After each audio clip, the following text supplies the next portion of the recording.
जब तक आपके पास सशक्त कार्यक्रम ना हो तब तक दलों के एक साथ आने से आप किसी को चुनौती नहीं दे सकते। ऐसा आपको लग सकता है कि भाई सब लोग एक साथ आ गए, लेकिन उसका कोई परिणाम जमीन पर मिले ऐसा हो नहीं सकता है। कई लोग, पत्रकार बंधु या राजनीतिक टीका टिप्पणी करने वाले लोग 1977 का हवाला देते हैं कि कैसे सारे दलों ने एक साथ आकर उस समय की प्रधानमंत्री इंदिरा जी और कांग्रेस की सरकार को हरा दिया। लेकिन ये आधा सत्य है। अगर इमरजेंसी नहीं हुआ होता, अगर जेपी के नेतृत्व में आंदोलन नहीं हुआ होता, सारे दल अपना भूलकर एक चुनाव चिन्ह पर चुनाव नहीं लड़े होते, तो आपको लगता है कि सिर्फ दलों के मिलने से इंदिरा जी हार जाती? तो अभी आज के संदर्भ में आपको जेपी या उनके समकक्ष उस तरह का कोई लीडर भी ढूंढना पड़ेगा।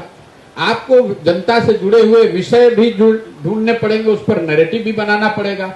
वो दोनों चीज हो तो दलों के मिलने का जरूर फायदा है। लेकिन अगर आपके पास और कई बार पत्रकार ऐसा समझते हैं कि चेहरा होना चाहिए, चेहरा भी होना काफी नहीं, जब सबसे महत्वपूर्ण है मुद्दा होना चाहिए। जैसे देखिए, दूसरा उदाहरण आपको दे रहा हूं, बीपी सिंह के समय भी सारे दल एक साथ मिलकर आए और उन्होंने कांग्रेस की बड़ी ताकत की सरकार, 400 से ज्यादा एमपी की सरकार को हरा दिया।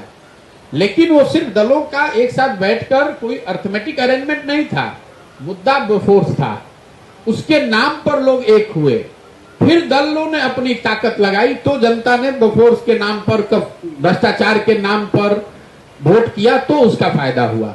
तो मेरा ऐसा मानना है कि ये जो दल साथ में बैठे हैं, सिर्फ इनके साथ में बैठने से चुनाव जितनी मैं समझता हूं, ये सिर्फ सीधा गणित नहीं है। जब तक आप ऐसा नहीं कर सकते हैं कि 15 दल के नेता बैठ गए और उसका असर देशव्यापी हो जाएगा। मान लीजिए कि उस बैठक में ममता जी, लालू जी, नीतीश जी सब एक साथ बैठे थे, उसका असर बंगाल की जनता या वोटर पर क्या पड़ना है? बंगाल का वोटर तो देश के मुद्दे पर वोट करेगा, बंगाल में जो सरकार चल रही है उस पर वोट पड़ेगा। लेकिन देश, वही सारे लोग मिलकर देशव्यापी कोई अगर मुद्दा बना ले, कोई नैरेटिव खड़ा कर दे और उस मुद्दे और नैरेटिव को लेकर तृणमूल की ताकत वहां जमीन पर लगे, तो फायदा हो सकता है।